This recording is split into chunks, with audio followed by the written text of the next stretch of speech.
On the morning of her wedding, the bride was glowing. Her dress was perfect. The makeup was flawless.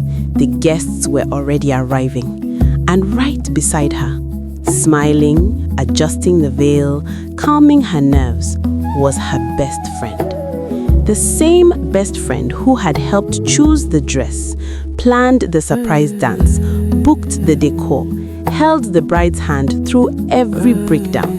The same best friend who kept saying, "Don't worry, sis, today is your day." But what nobody knew was this. Just hours before that wedding, that same best friend had crawled out of the groom's bed. And by the time Lynette found out the truth, the church was already full, the cameras were rolling, the family had spent everything, and somebody in that bridal party was about to be exposed forever. Because this was not just cheating, this was betrayal dressed in matching fabric and smiling for pictures. In the town of Kisima Heights, people loved weddings for two reasons: to celebrate love and to collect gossip.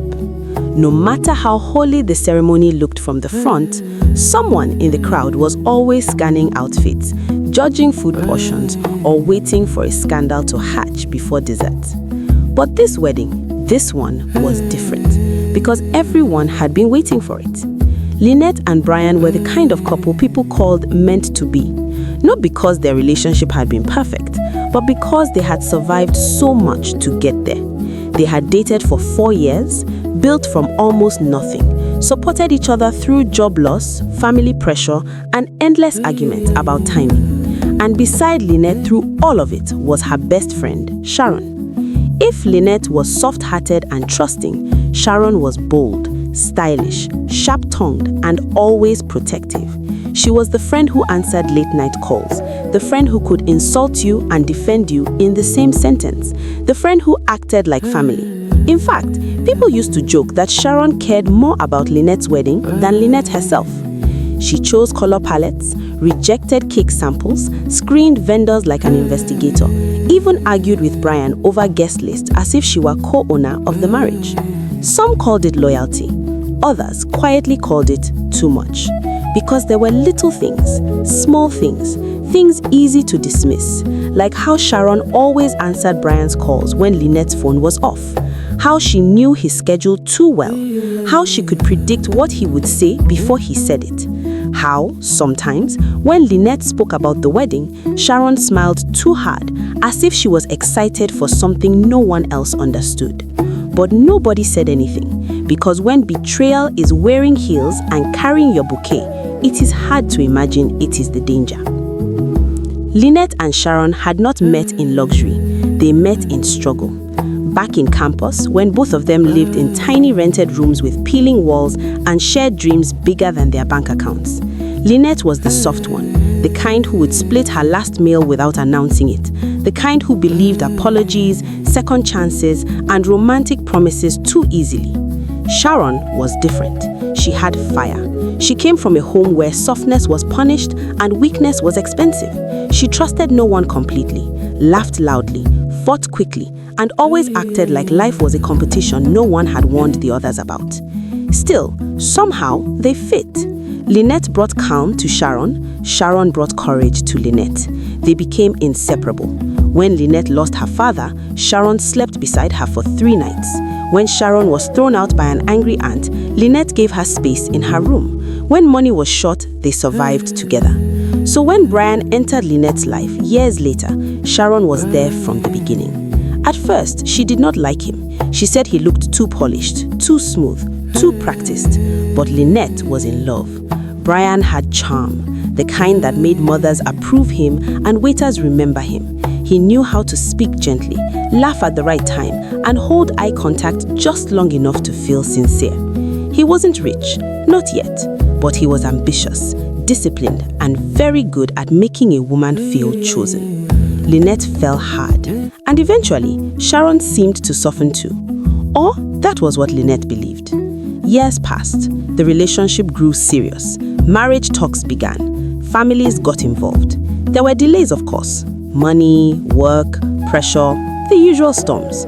But when Brian finally proposed, Lynette cried like a woman whose whole future had just stood up and called her by name. She said yes. Sharon screamed louder than everyone. Posted the ring, posted the smiles, posted captions about my bestie becoming a wife.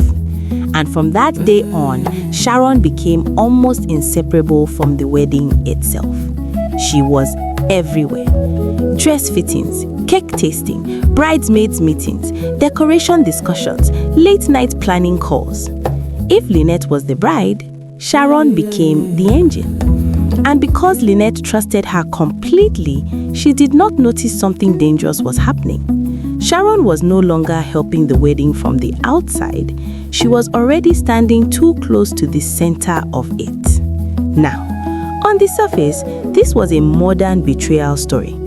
Phones, hotels, wedding groups, secret calls. But in Kisima Heights, older women believed some betrayals do not begin with desire. They begin with envy.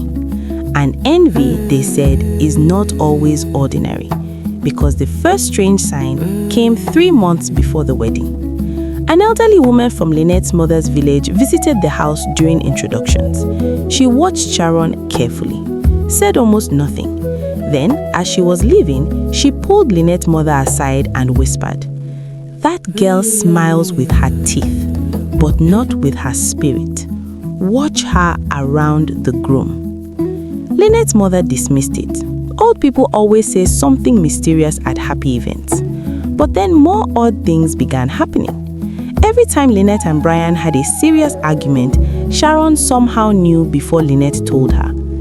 Every time the couple reconciled, Sharon's mood would shift.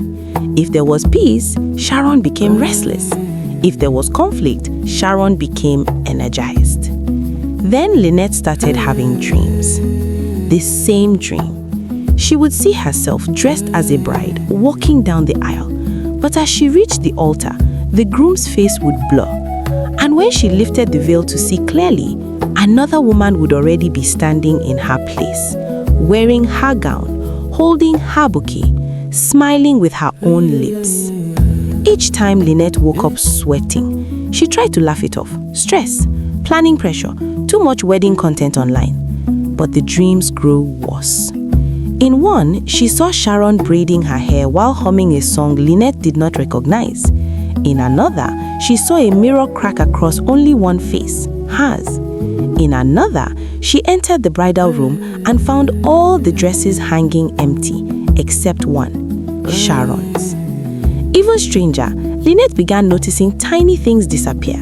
A pair of earrings, a perfume, a handwritten letter Brian had once given her, then a robe from the bridal bag. Nothing big enough to trigger panic, just enough to leave an unease. One afternoon, while sorting decor samples, Lynette jokingly asked Sharon, "You won't steal my wedding, will you?" Sharon laughed, too quickly, then said something that sounded playful but landed badly. "Relax, if I wanted your man, you would know." They both laughed, but that sentence stayed in the room long after the laughter died. 2 weeks before the wedding, the first real crack appeared. Lynette had gone to Brian's apartment unannounced to drop off invitation cards his uncle needed. She expected to surprise him. Instead, she found the door locked from inside. Nothing unusual until she knocked and heard movement, fast movement, then silence, too much silence. Brian finally opened the door looking oddly breathless. He smiled too quickly, took the cards, blocked the entrance with his body. Lynette's instinct stirred. She asked to come in. He hesitated, just for 1 second. But 1 second is all suspicion needs. Before he could stop her, Lynette stepped inside. The place looked normal, mostly. 2 glasses on the table, a perfume in the air that was not hers, and a scarf on the arm of the couch, a women's scarf. Brian said his cousin had passed by, said she had been helping with some errands, said Lynette was overthinking. Lynette almost believed him. Almost. Then, that evening, while venting to Sharon, she described the scarf, color, fabric, pattern, and Sharon froze. Only briefly. Then laughed and said, "These men are all the same." But later that night, Lynette remembered where she had seen that scarf before, around Sharon's neck. The next day, she checked photos on Sharon's Instagram highlights. And there it was, the same scarf. One last month, captioned casually, easy to miss. Lynette's stomach dropped. Still, she could not accept it. Not Sharon, not Brian, not both. So she did what many women do when truth is unbearable. She doubted herself instead. Maybe it was similar. Maybe she was tired. Maybe wedding stress was poisoning her mind. And because she wanted peace more than truth, she kept planning. But from that day onward, her heart no longer sat comfortably inside her chest. Once suspicion enters love, everything becomes evidence. Every smile, every delay, every "you're imagining things." Lynette started watching. Not openly, quietly. She noticed Sharon and Brian had developed a strange rhythm. They never flirted in public. That would have been too obvious. No, they did something more dangerous. They behaved like people who already knew exactly where the line was because they had crossed it before. Sharon stopped meeting Lynette's eyes whenever Brian was around. Brian stopped joking freely when Sharon entered a room, and both of them became strangely careful. Careful people are rarely innocent. Then came the bridal shower. Music, games, champagne, laughter. At one point, the girls began sharing funny secrets about relationships. One bridesmaid jokingly asked Sharon, "What if your bestie's man had liked you first?" Everyone laughed, but Sharon answered in a tone that changed the air. "Well, men are complicated." The room went quiet for half a second, just half. Then noise returned, but Lynette felt something cold move through her body.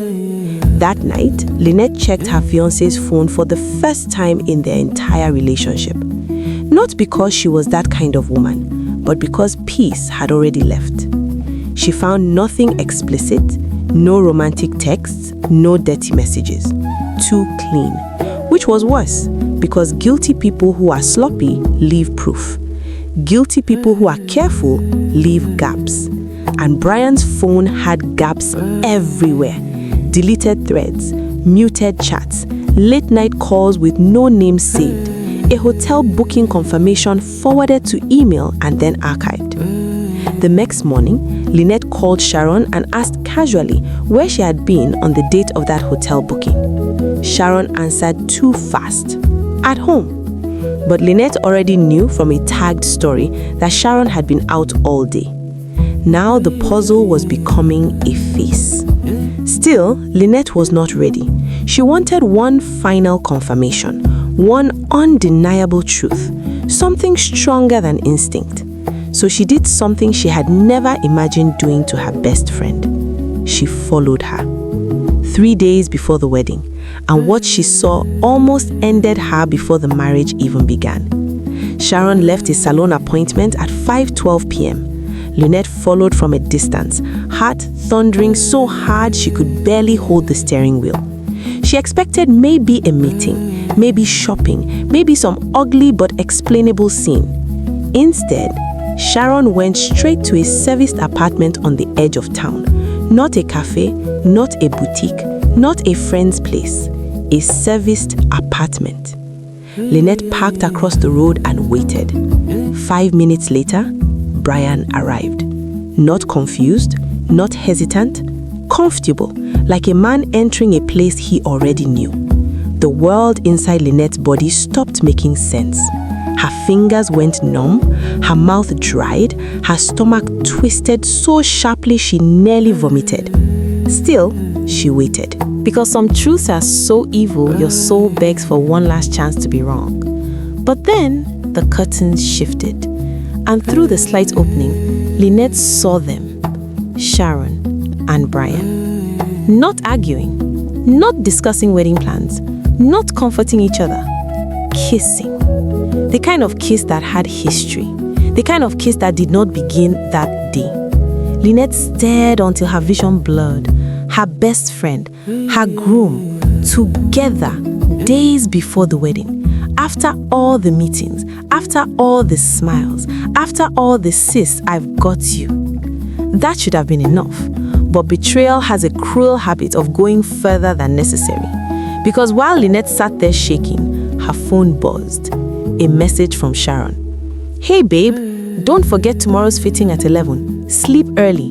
Big week. Kiss." Lynette nearly screamed. That was the moment the heartbreak changed shape.